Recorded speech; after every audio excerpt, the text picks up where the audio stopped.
Sejumlah anggota DPR RI Komisi 2 meminta Menteri Pendayagunaan Aparatur Negara dan Reformasi Birokrasi PAN RB Abdullah Azwar Anas untuk sungguh-sungguh menyelesaikan rekrutmen tenaga honorer yang kerap dilakukan instansi dan para pejabat.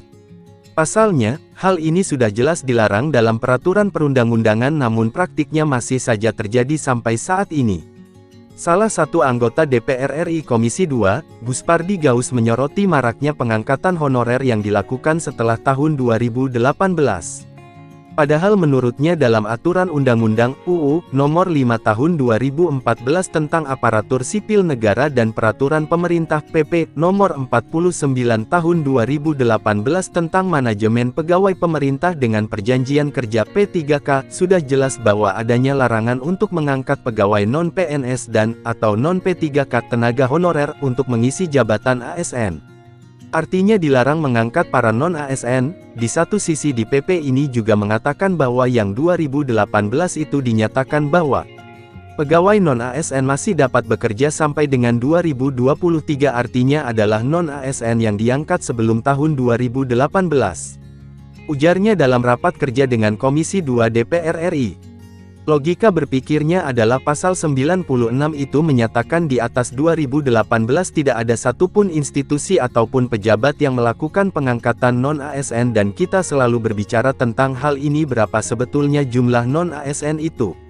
Validitasnya sampai detik ini juga saya katakan belum pas walaupun Bapak mengatakan 2,3 juta lebih, lanjutnya. Lebih lanjut, Buspardi Gaus juga menyayangkan kurangnya koordinasi antar pemerintah pusat dan daerah terkait persoalan tenaga honorer ini. Hal ini terlihat dari minimnya tindak lanjut surat edaran Menparp mengenai penyelesaian tenaga honorer ini. Ada surat edaran yang Bapak sampaikan kepada seluruh institusi baik pemerintah pusat ataupun daerah, ada yang tidak menjawab. Saya kesal ketika itu. Mau dibawa kemana negara kita? Masa Menpan RB yang ditugaskan Presiden menangani persoalan tentang ASN dan struktur pemerintahan masih saja ada pihak pemerintah pusat dan daerah yang mengabaikan, sesalnya. Selain itu, anggota Komisi 2 lainnya, Muhammad Rifki Nizami Karsayuda juga turut meminta Menpan RB untuk membereskan perekrutan tenaga honorer yang masif terjadi di daerah.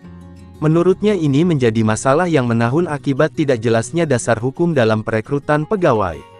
Untuk itu ia menyarankan agar aturan hukum tersebut tersentral di Kemenpan RB dan BKN.